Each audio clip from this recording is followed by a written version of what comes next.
Hello and welcome to Rudimentality Podcast numero uno. My name is Eric Palmer. I'm Mike Brown. And we are here from Rudimentality.com, your place for all things percussion. Michael and I have decided to get into the podcast game. It just seems like a really easy way for us to get thoughts out there quickly and a lot more concisely than trying to write up articles on the site. There'll definitely be things like that from time to time, I think, moving forward. But for the most part, we're going to really focus on this, and I think the video stuff is going to get a higher priority, doing breakdowns of things for y'all so you can see it right away. And overall, yeah, y'all projecting myself to Texas already. So yeah, diddles. Diddles. That's what we're about here.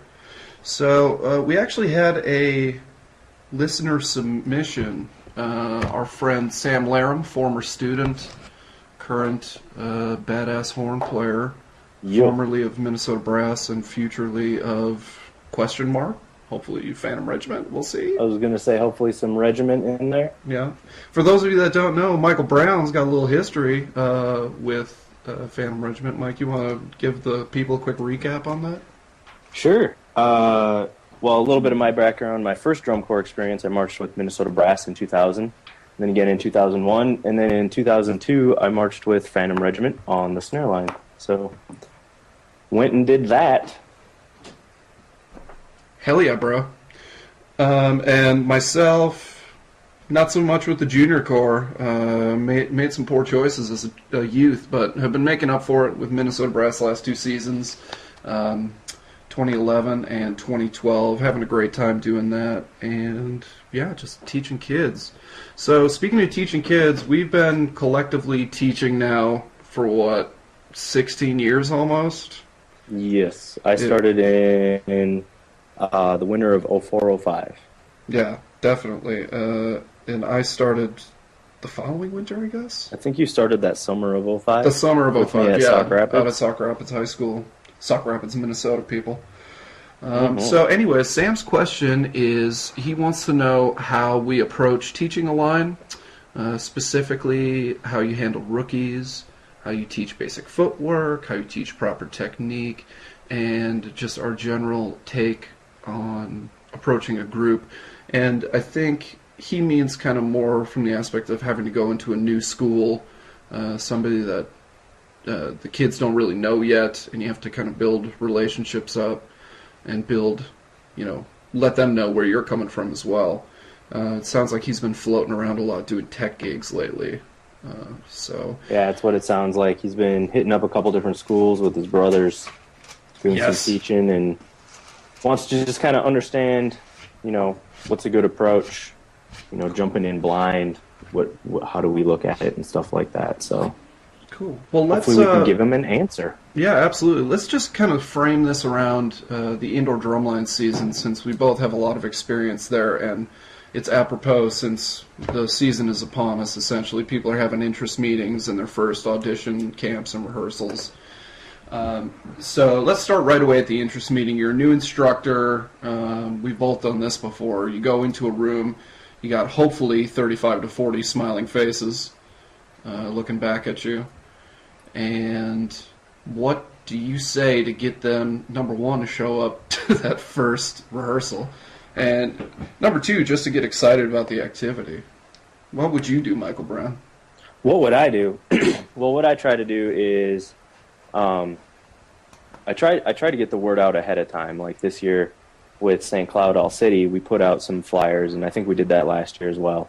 Trying to get some people to show up, talk to the vets that we know are coming back from summer or last winter, and try and get enough people in there that, we can spread the word to new people and try and get them interested in what we're going to do this year. And so part of what you have to do is let them know what drumline is, because not everybody knows. Truth. So you kind of give them that rundown, talk about the dedication, and you kind of have to get them to think of it as a sport, because they look at the commitment it takes to be on the football team or the basketball team, and we just kind of inherently understand that from day to day.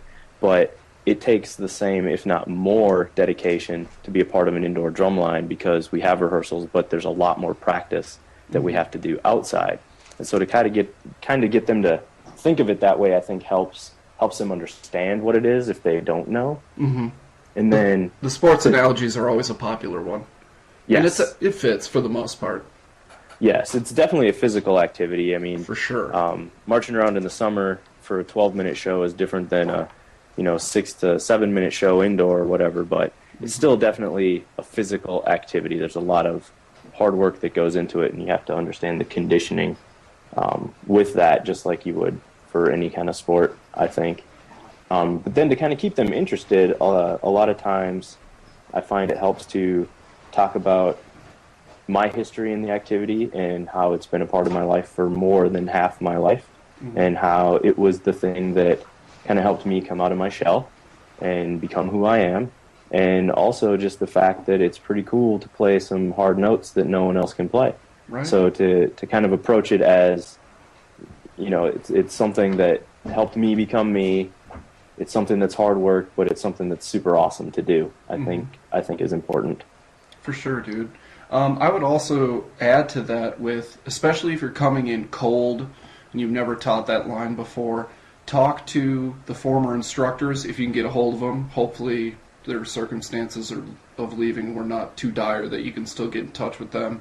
Also talk to the band director, or if it's like an independent organization, talk to the band boosters and just the parents that are hanging around and helping out and volunteering. Try and get the vibe of the group, because that will help you going in. If you know the kids are really into like certain TV shows, or they're really into certain sports or whatever, that'll kind of give you some ideas on how to program for them. Because as cool as it is for us to think up like a crazy concept, if the kids are into sunshine and rainbows and you want to do like a death metal satanic show, it's probably not going to mesh too well with not only the kids but the parents too. So I think it's really important to just get out in front of it as much as you can, talk to as many people as you can. The other thing is, as far as hyping it up, I've always been really big on the marketing side of stuff, like making teaser trailer videos to throw on YouTube, or especially now with Twitter and Facebook, being able to access kids through those.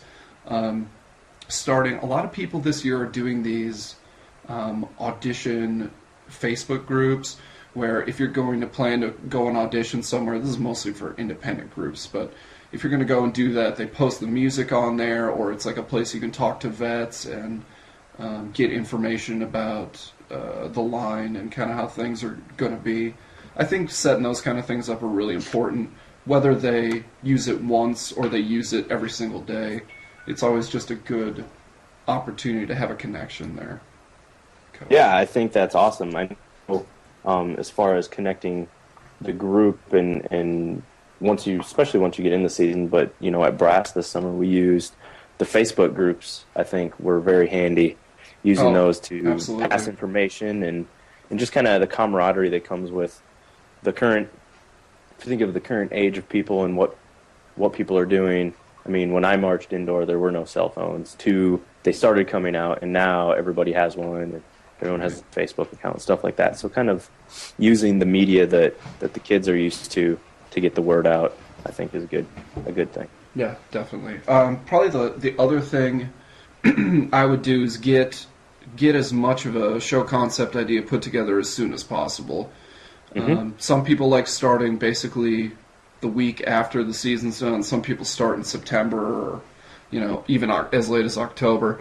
But I feel like the more, and I think you'd agree, the more you can show them at the interest meeting, like, this is how cool the music is, and this is the kind of theme, and isn't that sweet?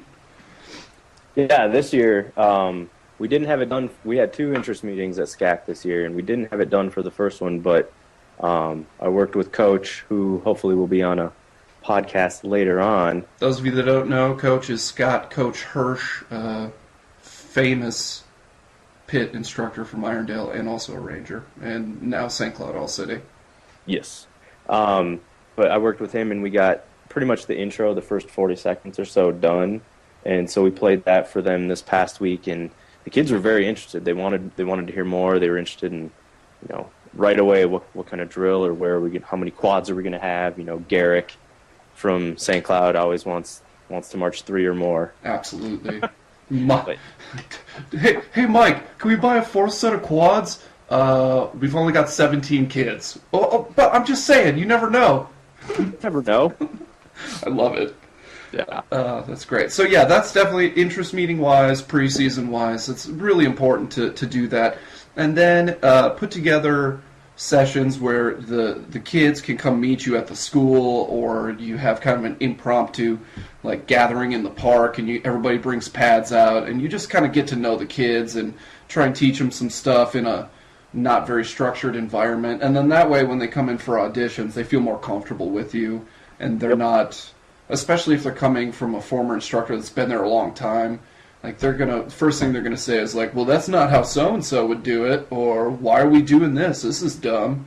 So the better rapport you can get going with those kids early on, I think, is kind of critical.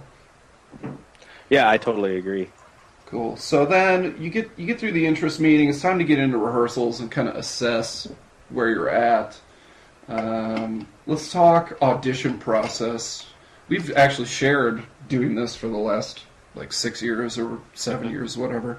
This is the first winter we're not teaching together since like 07 or 08. It's a long time. Something It's a long fucking time. Yeah. Oh, I gotta bleep that out. No, leave it. Keeping it real. PG-13 if you only drop one F-bomb. I think we get 2, so I get 1. Oh, is that the rule? Okay, perfect. That fits. Cool.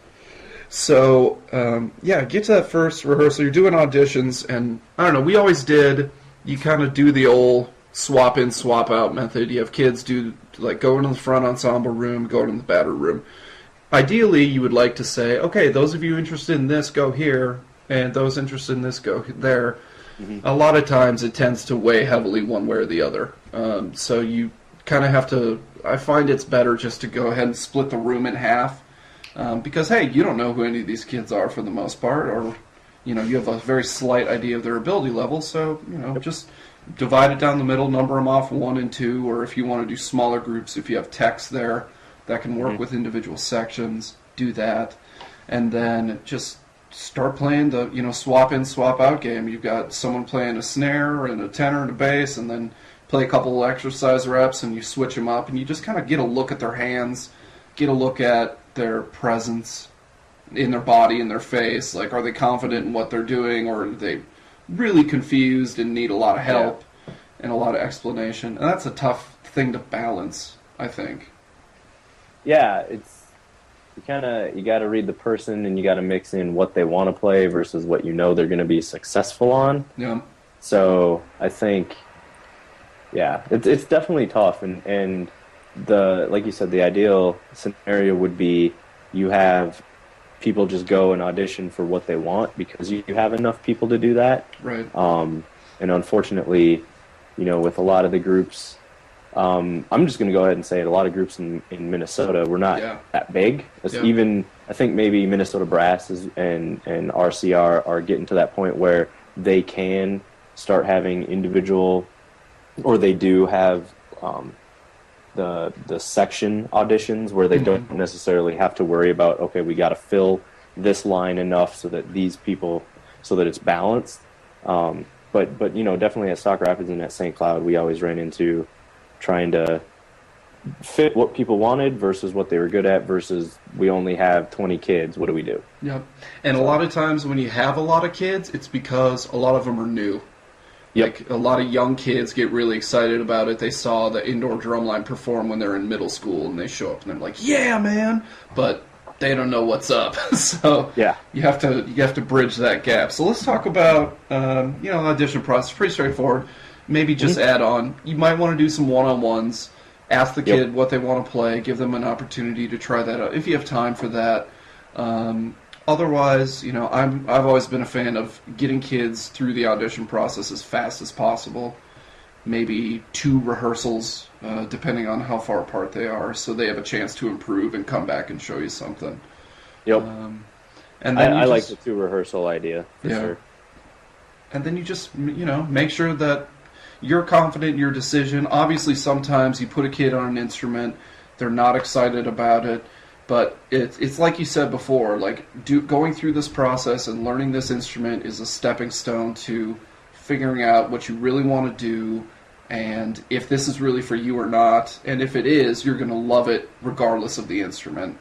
You know, I can't tell you how many kids have been like the kid that helps pull the speakers out and then plays like one note on a triangle, and he just hypes it because the whole activity is awesome. And I totally, having done some orchestra playing and playing with symphonies, I can tell you that there is a lot of joy to be had in a triangle note, especially when it means you have 40 minutes to sit in a chair and just listen to awesome music. So, Sure. yeah, so that's definitely something you have to consider. And then once you get them in there, you need to start from scratch every single year.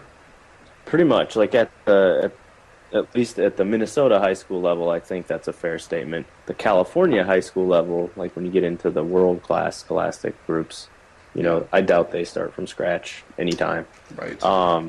But yeah, definitely got to start from scratch. Some kids you got to teach what traditional grip is, if that's what your snare line does, and a lot of times you see their heads explode as they try to wrap their hand around the stick, and then you quickly decide that maybe they should try bass. Right? But yeah, it's definitely, and even for the vets, it's always good to have a refresher. And speaking from experience, and I know you would probably agree with me, that it's probably the most boring thing to do as a vet, to have to stand there and learn, you know, okay, we're going to get 8 clicks, and then we're going to take one step forward and freeze, and do that for 10 minutes. Yep. Like that's drives you insane, but everybody needs to practice that stuff. So, yeah. I definitely agree with that, and it's really important too if you're coming into a new regime. If these aren't students that you've seen before, you need to lay down very clearly what your expectations are as far as techniques. So, like Sam asked specifically, teaching basic footwork, and like Michael said, it's literally you just build it up from one piece to the next. So, you teach them how to stand at attention.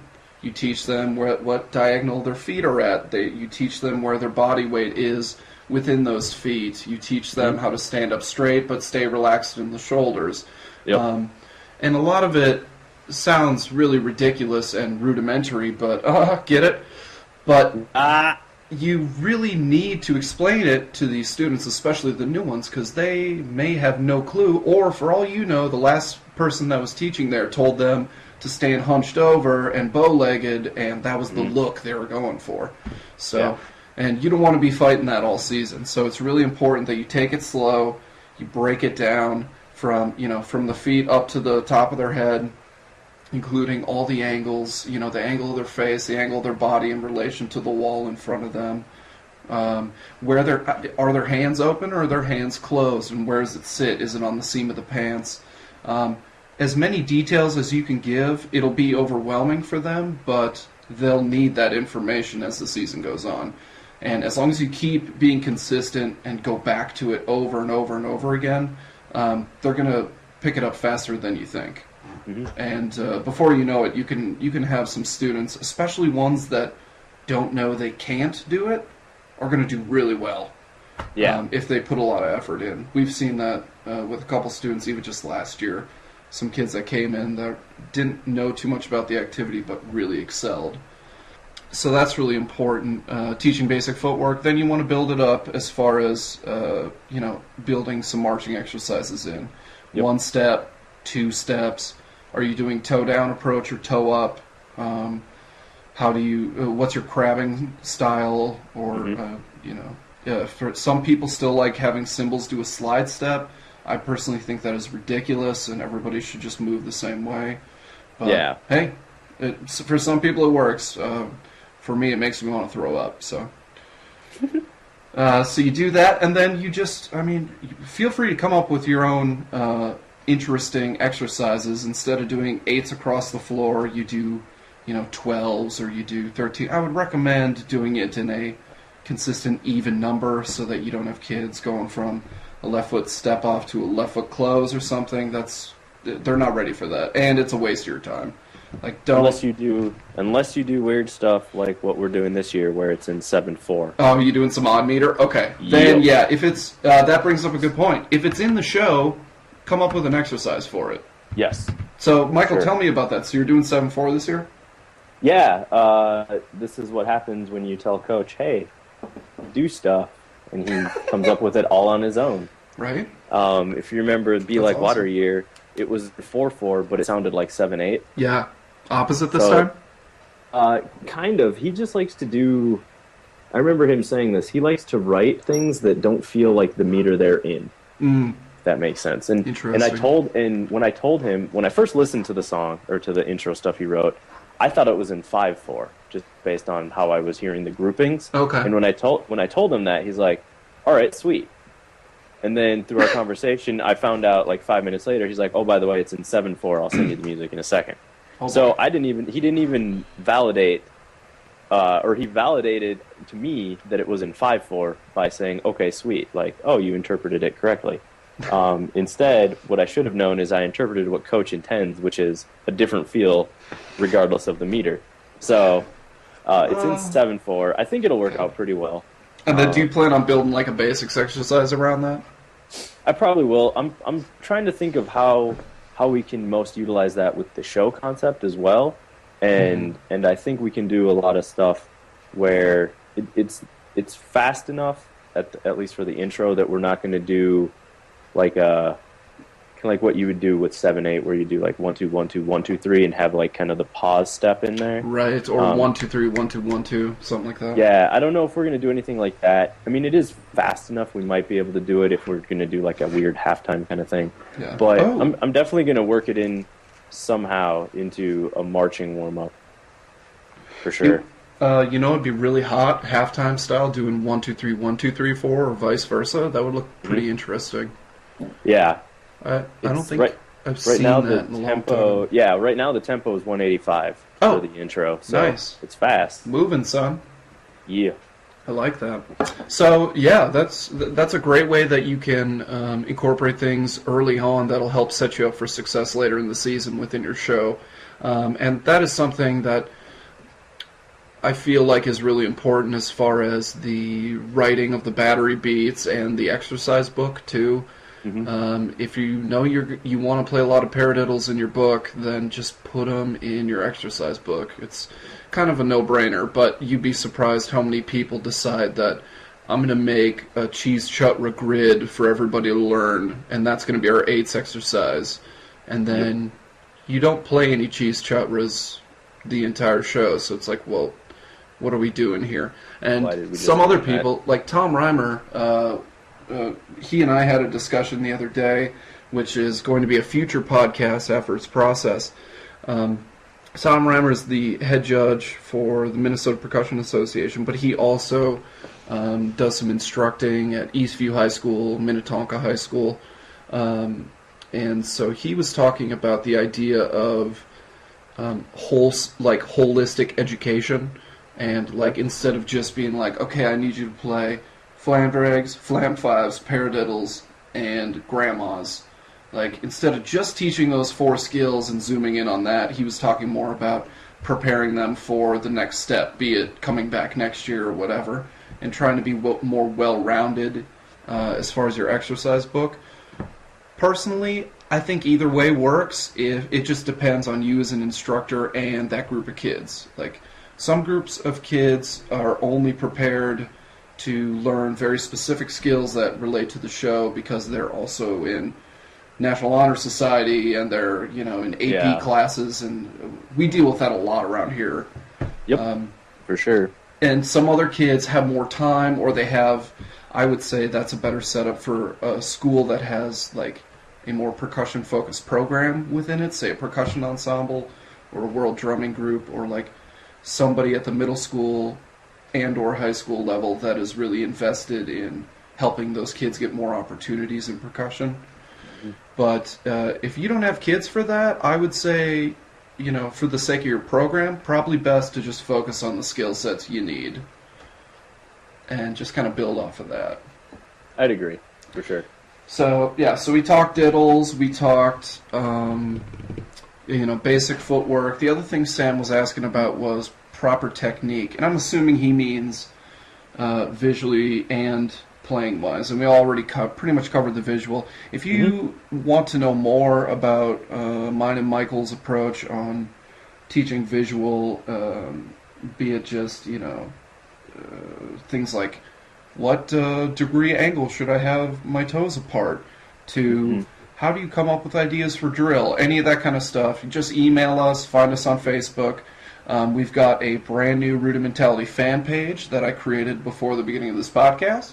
Woo. So we're going to get that fleshed out, and you can go ahead and check that out at facebook.com/rudimentality. There will also be a link to that in the show notes.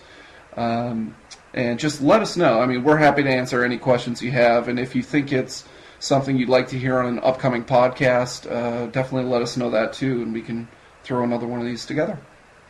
So let's talk diddle technique. Mike Brown, you have the wealth of experience in this realm. Holler at me about some diddle technique. So are we actually talking about playing a double stroke?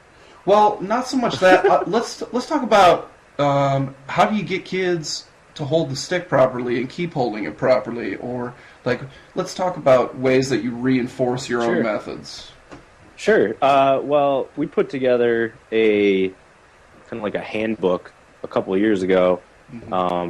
We started it at Sauk Rapids and we continued it at St. Cloud, and we just kind of put together kind of the basics, how you hold the stick, whether it be quad, snare, or bass. We had some cymbal stuff in there. And we just kind of went through that, and I guess obviously my forte would be snare, since that's what I marched on a competitive level. And how I kind of talk about it and approach it is that it's a very relaxed approach, and this is how I think any kind of battery percussion should be played. Maybe not cymbals. I guess I don't really know much. We'd maybe have to ask Cora or Haley about that. Right. But when it comes to how your hand should feel when you're holding the sticks and you're not playing, it should be pretty relaxed and kind of a natural ergonomic approach. So that's kind of how I go about it. And if you have your hand down at your left side, because you play traditional with your left hand, and you just bend the elbow straight up, the way your hand and your fingers are naturally curved, that's kind of the beginning. And then you just curl your fingers in a little bit.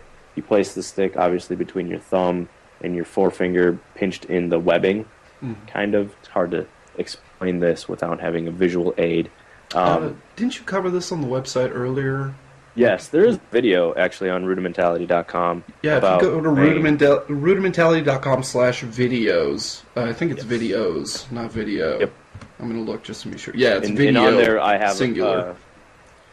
Like a tutorial video on how to do this. But basically your goal is to rest the stick on your ring finger. You're holding it in the webbing between your thumb and your forefinger. And like I said, without being able to visually show you this, if you listen to what I'm saying and you watch the video, you'll kind of get the idea. And to actually play, you keep your thumb and your forefinger connected. Stick rests on your ring finger, and it's like turning a door handle. It's kind of how you think of it. It's just rotating your wrist in a complete circular motion. I'm a big proponent of the door handle theory, and I actually have a concurrent theory for the right hand, which is the knocking on the door. Boom. If you have a student make a loose fist with their thumb connected at the fulcrum point, and those of you out there that are teaching, I hope you already know this, otherwise we got problems. So fulcrum point, and then you want to get them to actually just knock on the drum as if they're knocking on the door with that first knuckle of their index finger. And I have been shocked at, and it works at all ages too. I've tried it on 8-year-olds and 18-year-olds, and it seems to work pretty much universally.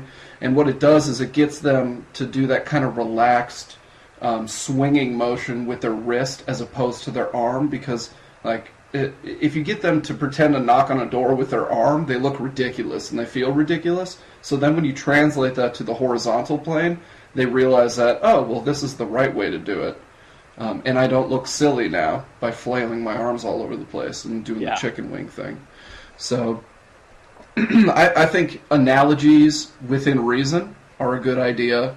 You're going to come up with some that don't make any sense, not only to you, but especially to the students. And sometimes it's because you're quoting a frame of reference that was before they were born, and sometimes it's because they just think it's weird and they won't get it.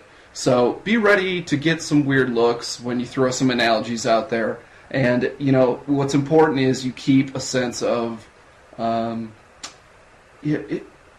feel free to be shameless. I mean, you're out there in front of these kids, kind of putting yourself out there with your own technique and everything, and they're looking to you for information. So if you make a mistake, just let them know, hey, sorry, that's not what I meant at all. What I meant to say was this. And it's not something that has to hang in the air or get super awkward where they go home to their parents and are like, well, I don't know, we talked about technique for a while and I don't really understand what he's talking about and I don't want to go back. So don't let that happen. Just keep things light, keep things open, and, you know, I think it's really important to be a little bit of a cheerleader in the first couple practices. Sure.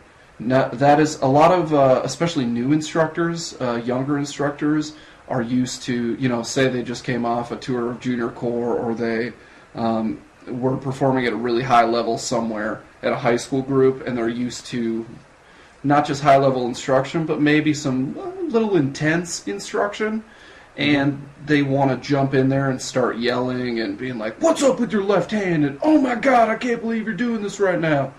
That's not going to work. I'm going to tell you that right now. You know how I know? Because I tried it, and it didn't work. And I had a really rough first 2 seasons of teaching as a result. So go in there, be the nice guy, be a teacher, you know, be a professional, and the students will trust you 100% with your knowledge. So that is really, I mean, I think that pretty much, is there anything else you want to add to that, Michael? No, I mean, like you had said, the videos that explain more of the how-to when it comes to playing specifically are on the site, and I think those are very beneficial for anybody. Kind of walk through playing some of the basics too, like eights and double beats and accent tap, and how you should think or feel through the motion. Yeah. And like I said, for me, the big thing is ergonomic and relaxed. Yeah. I try not to play with too much tension, partially because it's bad for your wrists, and partially because I don't like how it looks when you're very tense. So the first one, I think, is a health reason. The second one is definitely personal. So. And also, I would say the relaxed approach translates a lot better to other idioms, such as playing keyboard instruments or playing, you know, more traditional concert percussion. There is, I can think of very, very few times, I'm talking like tenths of a percentile, where you want to come at something with a really tight hand or really like tense approach. It just doesn't make for good sounds for the most part. So exactly, I was going to say, I think I talk about that in the video too, about how the more the stick can resonate, the more the drum can resonate, and the more sound you get. Yeah. And other than that, I would just say, whatever you're going to teach, be consistent in how you teach it. Like, if you decide halfway through the season that you want to make a technique change, make it very well known and work on it, and then be consistent with that new technique. Or, you know, and that goes for anything. I mean, you just gotta be consistent, because otherwise the students are going to get really frustrated, and you're going to get frustrated because they're not going to succeed the way you expect them to, and and a lot of the time it's the tech's fault because you just get bad information. So or conflicting information is probably more accurate. Yeah, conflicting information is definitely bad, and so when you have multiple instructors teaching the same line, or maybe multiple quad techs or snare techs, or even like you and I when we were co-directors, like it was very important that we understood and came at it the same way. Yeah. Because at that point, it's almost like parenting, right? You don't want mom to say one thing and dad to say the other or whatever. Right. You want it to be a consistent approach. That's exactly it. Yeah, I mean, maybe you guys offline are talking about, well, I don't necessarily like how this is going or whatever, but that's, you know, those discussions are for outside of rehearsal or something like that. Yeah, so maybe keep that in mind too. Let's talk a little bit about staff relationships. I think this is something that is not really discussed enough. And if anything, Sam, I think this is going to help you a lot as far as if you're going from program to program, and one day, like Sam had said, like one day I'm a woodwind tech, one day I'm a brass tech, one day I'm a cymbal tech. He gets moved around a lot. And I think when you're in those kind of situations, the closest I can relate to it is when I was a tech with Andover High School in the previous fall. So that would have been 2011. And I came in as a woodwind / visual tech, so I worked with clarinets and flutes, and then also was kind of an overall visual technician. So once we got to like full band ensemble, then I would kind of float around and make sure to check back on the woodwinds. But I made sure right away that I knew what my role is within the organization. If you are brought in to make X or Y section better, and that is it, make sure that is all you do.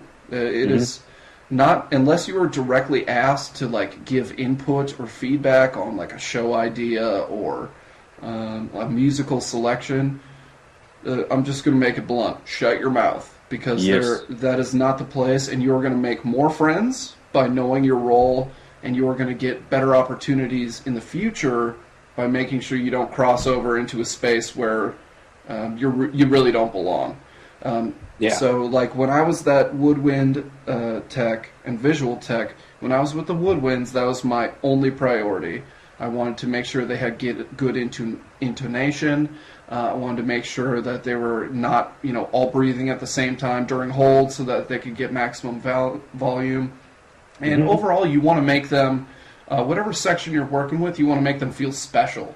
Like, I'm here for you, because you really are. I mean, that's your job. You're there to make this group of, somewhere between 8 and 20 kids better within the greater whole of the band. And if you can give them some kind of sense of identity as far as, like, we're going to try and be the best section in the circuit or the district or whatever, the state, you can get kids to hype that up.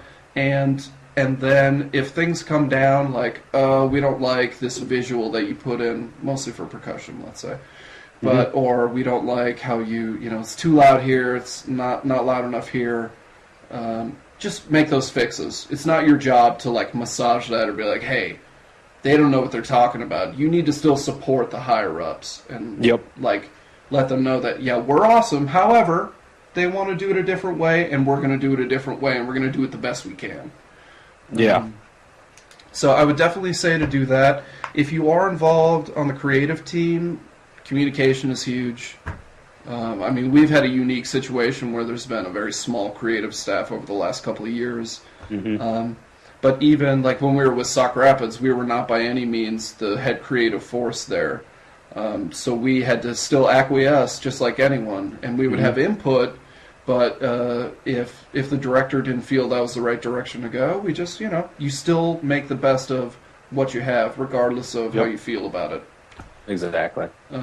Because if you decide that, well, I'm pissed off now because this guy cut this solo or this feature that we had, and it was freaking awesome, and I spent 6 weeks cleaning it, and now we get to, kneel down and do a pose or something. That's crap. Then I'm not going to work as hard the rest of the season. Guess what? You're not getting another job. Like, that's how it works. There's literally hundreds of high school students graduating every year, and a lot of them at least, want to teach, and they will get an opportunity over you the next time around. So be flexible, be respectful to everyone around, and that includes, like, if you're in an individual high school, make sure you get to know the band director when he's there, if he shows up in an afternoon during the week or on a weekend, and, say thank you for the opportunity to use the facilities. You never know. That might be the guy that asks you to come back and teach private lessons for his wind ensemble kids. So networking is a really important thing, and we'll save that for another podcast that could take hours. But so working with staff, I don't know. Brownie, you've taught separately from me at a couple other places. Anything from those experiences that you would, like, highlight things, do's and don'ts, or anything like that? I would say, like, one thing that I think is important is if you are the director or you're somebody that's higher up and you say, hey, I want your input. This is from one staff member to another. If you say, hey, I want your input, or, I want your help on this, or do you have any ideas, actually mean that. I've been in a couple different situations where that gets said, but it doesn't actually follow through that way. No. And I don't know necessarily the reasons, but that's just how it was. Maybe it was just for show to make us think we were all part of the group or something, but it definitely didn't feel that way, or didn't turn out that way, I should say. So maybe that's just kind of a big one is, if you're in a director position or something like that and you say that statement, actually mean it. Be open to and receptive to what your staff is telling you. And also on that note, I don't think, maybe with rare exception, that any one person can, from start to finish, build a whole show and program. You could argue that there are certain people out there in the indoor circuit or DCI circuit or whatever that can do that, but those are very special people, a rare breed of cat. Well, and not to mention, if you look at, let's say, a DCI drum corps, or even a open class, like WGI Line World Class, there's a ton of people on staff.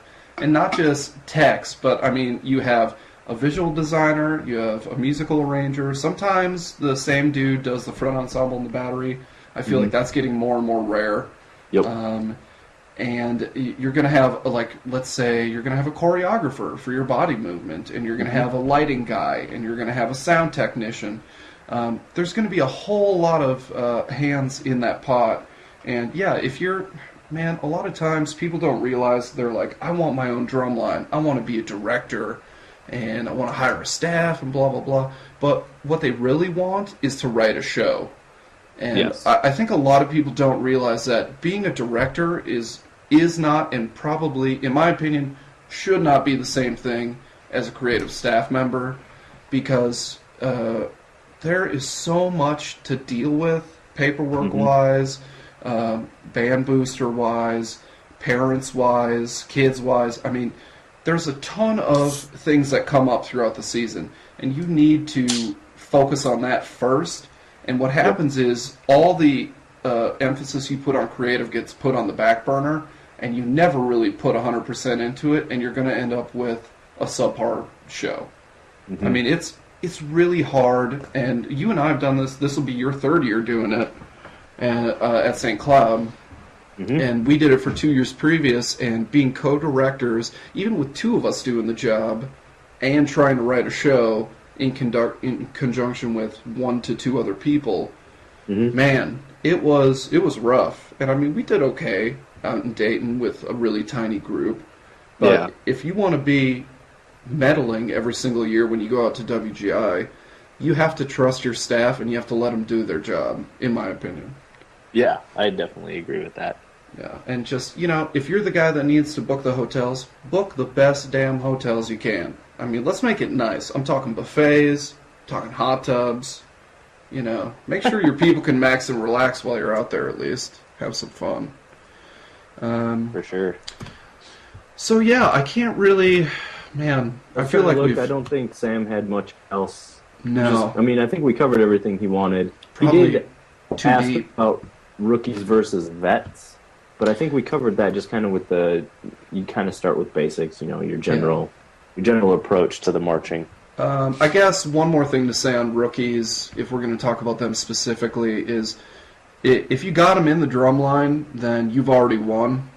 Yes. They're there, so that's good. The odds of them quitting after they get assigned an instrument, I should say, many of them, especially ones that have previous experience and think they deserve to play a certain instrument, may bail on you once they don't get that instrument. But the ones that stick around are the ones that you need for the future, and they're going to work their butt off for you. So I would say, as far as those rookies, number one, make sure that you talk to your veterans early on and let them know that their job is to make everybody feel comfortable, to hang out with these kids as much as possible, to drum with these kids as much as possible. Not just the ones in your section either. if there's 4 or 5 new people mixed between the battery and the front ensemble, everybody should be making an effort to hang out with those cats and get them on a pad or get behind a board and have a little sectional where you're learning scales or something. For sure. That's what they want. I mean, that's why they joined, is to meet new people, probably, and to learn a new instrument. So why not allow them to do that? And that's what's going to make them really good. And you just remind the vets that, hey, if the rookies aren't good, the group isn't good. So you need to support them, and you need to get them up to speed, essentially, as fast as possible. Yeah, for sure. The thing also, while you were talking about, getting them on a pad and getting learning scales and getting people in moving up in the activity kind of on their own, I was thinking about, and maybe this is something we can save for another podcast, but the line that you walk when we were talking about having to fill out the line because we have a small tryout group or whatever, right? We have 20, 25 kids. We need to fill all their spots to balance out. But you have those kids that end up in the pit or end up in the battery and want to be in the opposite section. Mm-hmm. And so then they spend all that time in their off time practicing the opposite instrument. And then they come back the next year and you've spent, this is why I think it's a topic for another time, but you spent, 6 to 9 months building them up on, let's say, vibraphone. They can throw down. They understand the nuances of the instrument, indoor, stuff like that. And then they want to go march quads. Mm-hmm. Yes. So that's why I say we should save that for another time. But that's a task in and of itself, to retain kids, but also help retain them on the instrument they want or the section that they want. Stuff like that. So especially here in the St. Cloud area, I mean, Sauk Rapids has, I believe, a percussion ensemble still, but like the St. Cloud All-City Drumline, as an example, is a collective of like 10 schools, something like that. What's the 3 main high schools plus the 3 junior highs, because I think technically St. John's Prep can be in there, but they don't. Yes. And then, there's a lot, there's a lot of schools. Right, and they don't have necessarily any of those schools, for that matter, in the 742 district. Don't really have a lot of support for percussion specifically. So a lot of times students will come to Winter Drumline, and that's their only opportunity to try both battery and front ensemble. And that is tough when you develop kids for one instrument or the other, and then they're like, well, I really want this experience. And especially if they're okay to like pretty good at the secondary instrument, it's like, all right, well, now we have a decision to make. And especially once they get their heart set on doing one or the other, but you really need them in the place they don't really have their heart set on. Oh, that's brutal. I know. Totally. Best thing you can do about that is try not to hate yourself when you go home that night, because for sure. Right? I mean, trying to get them not to hate you enough to not quit. Yeah, definitely. Man, rookies and vets too, they're all crazy. The one other thing, I just thought of this as we were talking about that, is you are not going to realize, number one, how attached you get, especially now that I've left the activity, or taken a break, whatever you want to call it. Sure. You're not going to realize how much you care about the welfare of these kids, not just as human beings, but as performers and as young musicians. And you are going to ride the highest of highs and the lowest of lows, and it is going to... people will think you're insane when you start complaining about how they just can't play the 7-stroke roll. Like, I don't know. We worked on it for 6 hours. I don't know what to do. Or... The next morning you show up, and not only do they play the 7-stroke roll clean, but they like do some other incredible thing where they're just perfect for like a small little window, and you're just like, that's it. This is it. We're getting promoted. We're going to Dayton. We're going to take down Rhythm X. It's over.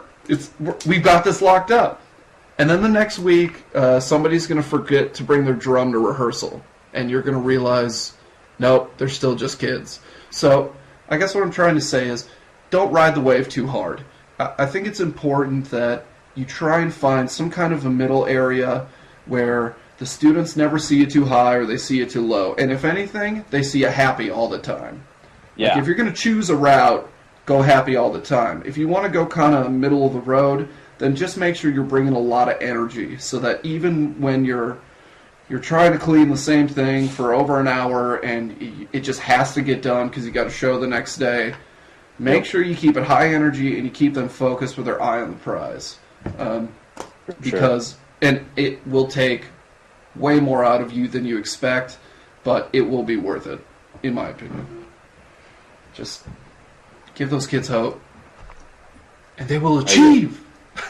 Achieve! So, yeah, I think that's pretty much... I mean, Sam, if you have additional questions, you know how to get a hold of us, obviously. Anybody else that has specific questions or discussion topics they would like to hear, or if you have someone that you would like to hear interviewed on the Rudimentality podcast, number one, it would be great if it's someone that you are themselves or you know, so that you can give what they call in the sales business kind of a warm invitation. And, coffee is for closers only. And if you can't help us close on an interview, you get no coffee, which means you still get to listen to the podcast, but whatever. That was a horrible analogy. See, this is what I'm talking about. If you pull that out in a rehearsal, you just let that one go. You move on. Yes. But anyways, if you want to hear about any of that, you find us on Facebook, facebook.com/rudimentality, RUDIMENTALITY. Wow. Folks, it's been a long day. Played a lot of vibraphone today, and it's getting at my brain. Also, you can email us, rudimentality@gmail.com. Links for both of those are going to be on the show page. Before we go, Michael Brown, got a couple of quick hits for you. Yeah. One, who will win Independent World at WGI this year? Go. I don't know. I haven't seen anything because nobody's put anything out. This is the thing. We do a blind take, and then we watch how it goes, and we see how close we get. All right. Well, RCC won last year, and ever since I saw them in 05, and they had the pop and lock move, that. Yeah. But their totem show, that has been my jam, and I've been a diehard fan ever since. So I'm going to be pulling for them. But I don't know. I'm hoping Rhythm X seems to push the envelope on the innovation side of things. Mm-hmm. At least the last couple of years, I kind of think that. And now I'm probably going to have people yelling at me for me saying that. But I'm really interested to see what they do. But I think it's either going to be RCC or Rhythm X in the top 3. You know what I mean? Like, they're going to be kind of pushing the envelope. All right, give me a top 3. In order. So then... This is just like the Oscar wager on the Totally Rad Show, one of our favorite podcasts. We should come up with something with that, yeah. Let's see. I'm hoping for. I'm gonna say RCC, Music City, Rhythm X. Even though I previously had said I think Rhythm X is gonna push it. I think they're gonna push the innovation envelope, but I don't know. The last couple of years, while they've come out with some cool shit, they haven't exactly executed on what they've been attempting. In my opinion. Yeah, that would do most notes per capita, like in the history of the world. It is insane how many notes those guys play. But yeah, little gray skis, that'll get you. That'll get you at finals, son. Okay, my 1, 2, 3. Oh man, I'm gonna mix it up a little bit. I'm actually gonna say Rhythm X top spot. For that very reason, like similar to the Gone year or the Touch year, I think they're just going to lock... they're about due to kind of lock it back in again. Yep. And they got everybody's favorite quad drummer. Oh my God, Mike. What's his? Tim Jackson. Jesus, almost had a stroke there. Tim Jackson is out at Rhythm X. I think he's going to make it happen. So I got them in the top spot. Number 2. I'm going to go with Pulse World because I really liked their show last year. Musically, not big on the concept, and I would actually love if they put a little more of that, like, that Chino Hills kind of fun vibe back in it, similar to the RCC Groove show you talked about in 2005. Yeah. I'm kind of hoping they go a little more campy with it and just do some more surprising stuff this year. So I got them number 2, and then number 3, wild card, dark horse, Pulse Open World with the bronze. I was going to ask earlier if you went Pulse World or Pulse Open World. Right, Pulse World in 2, and even though I heard that Pulse Open No Longer World has gone back to open, Sure. I think it's just going to be another problem where it's like, man, we got too many all-stars on this team, so oops, we made it to World again, and not only that, they're going to jump up to the top 3 slot. Yeah. So that'd be a hype. That's my jam right now. I freaking loved their show last year when they had. I think I talked about this with Tom too. I'm not sure if it was on the podcast or not, but when they had the locking sequence, unlocking the door. Yep. Oh, that was the greatest thing I've ever seen in my life. It was brilliant. That was OCD for sure. Yeah, and they play hella clean for what's supposed to be an open line. So yeah. Well, welcome to California. And then I'm going to go out on a limb and say, just for funsies and Homersville, Minnesota Brass makes finals. What? I agree. I think That- they're gonna drop some knowledge. I have a really good feeling about this year for those guys. So, God bless everybody at NBI Indoor, and we hope you guys pull it off because you're going to make us look like jerks if you don't. So I know. please Don't do be that. dicks. Final. So that's what I got there. Number 2, Michael Brown. Heath? Favorite rudiment. Past or present? I have a guess. What do you mean past or present? Like Mike Brown, or what we'll refer to as Little Mike Brown, Okay. wanting to march Junior Corps, or Mike Brown today. This is Mike Brown, the old sage that we know and love. All your years of playing drums and writing beats and teaching beats, what is your favorite rudiment? Oh, I'm torn. I know what it is, but I want to... I don't think you do. I think I do, sir. All right. Well, We're going to find out. I like if you can mix it up in a cool flam pattern, throwing in some book reports. I do enjoy that. But I think for right now, what I really like is the flow of things. So I like paradiddles, diddles, and diddles, and going through all of those and just making a long passage, whether it's 16ths or whatever meter you're writing in, time signature, whatever it works out to be, just stuff that flows and it's all a consistent space, but you have random accents and random stickings. That's kind of my jam. Dang I don't think that's what you were thinking. I didn't... That was not at all what I was thinking. I was going to say Flam 5s all the way.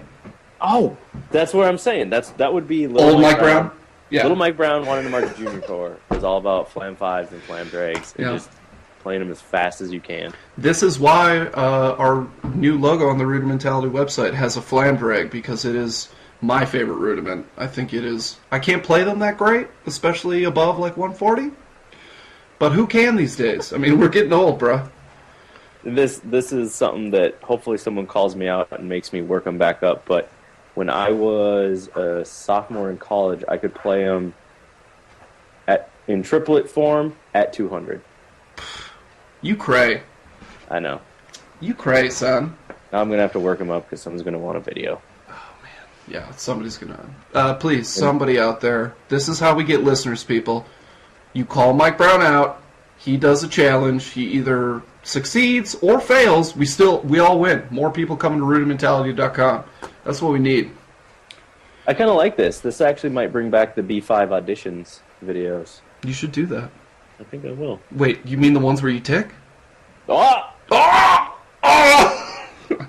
I mean break. I mean, oh! You got me, sir. You got me. Okay, those were the 2 quick hits I had. What, you got anything for me? I don't know, man. What's it like to be a freelance percussion writer dude? Poor, I think, is the best way to describe it. Those of you that are looking to start a private lesson studio, be ready for inconsistency, ramen noodles, and lots of water from garden hoses as you walk to school through the neighborhood. You gotta snag that water where you Well, can. hey, you don't want to rack up your house bills, so you got to do what you got to do, son. I don't know. It's going pretty good. The students I have are awesome. My youngest is 8 years old, and he really loves playing drum set. And he has a crazy intuition for phrasing. Cool. So he can, I can give him a 4-bar exercise that repeats, and he will be playing it and then think about doing something else and stop. And then he will jump back in at the beginning of the next bar and play whatever the appropriate bar is. It's kind of crazy. Yeah, but then if I would say, okay, do boots, cats, just straight 2s and 4s, 1s and 3s. Or boots He's and like, cats, if you will. Boots and cats.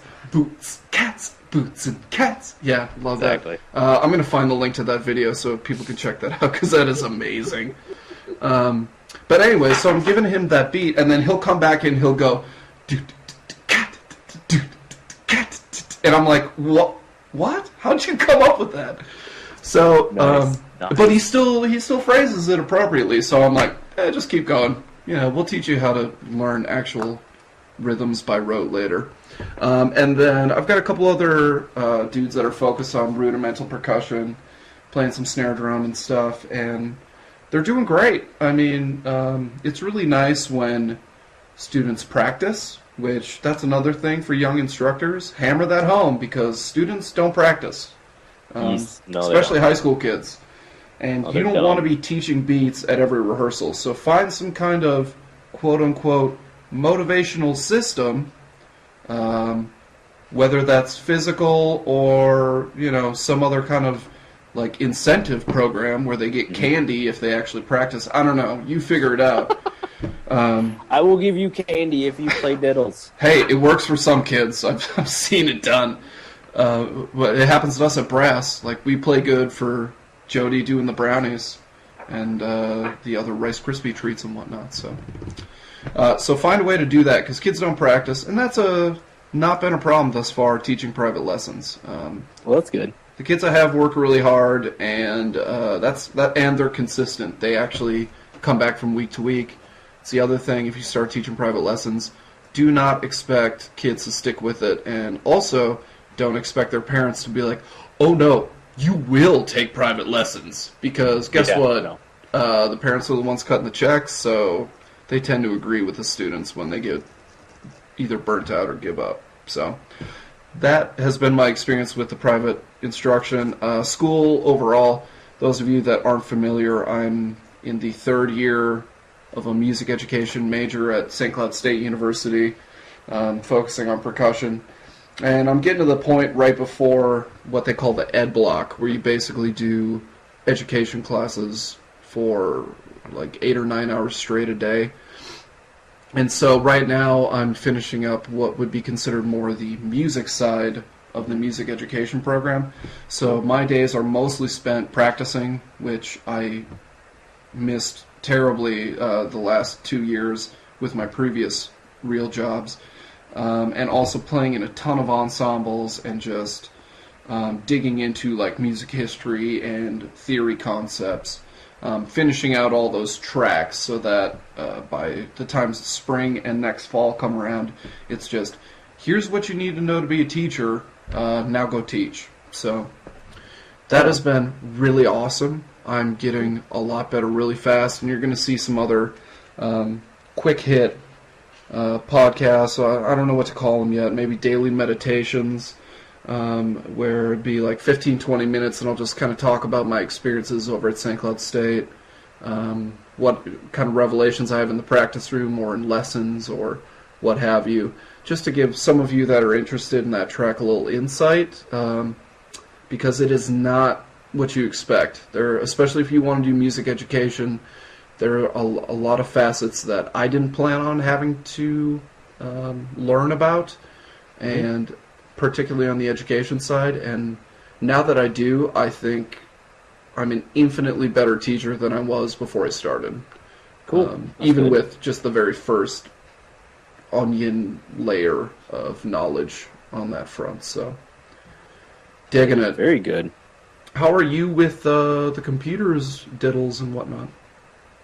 I work with them Yeah. and I install software and I make it work. Yep. And you wait every single second to get the hell out of there and go Pretty do some much. diddle band. Pretty much, diddle band's where it's at. Yeah, man. Cool. Well, I think that does it for us today. Again, Michael Brown, hugs and kisses. Thank you Hugs so and much for kisses. making this work, and we will do it again very soon, I hope. Definitely. Again, rudimentality.com is the place to check us out. If you want to email us, rudimentality@gmail.com. Check us out on Facebook, facebook.com, /rudimentality. And, hit us up with the information. Go to the site. We've got free sheet music on there. There's going to be more free sheet music coming soon, probably within the next 3 to 4 days.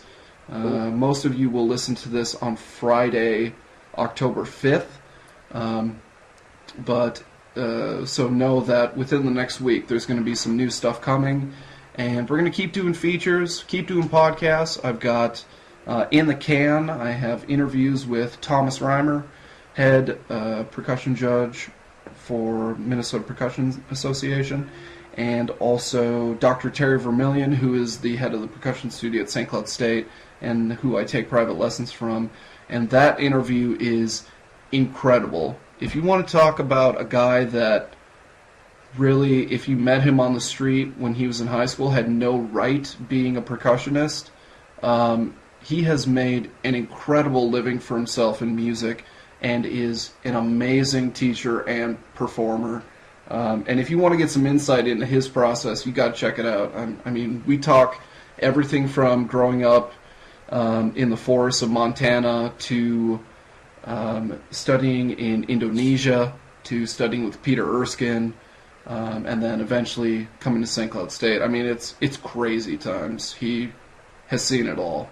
So definitely come back, check those out. Love you guys. Keep diddling. Whoa, let's change that tagline. I'm gonna cut that out. Yeah. Let's do. Come back, guys. Keep on drumming. Peace.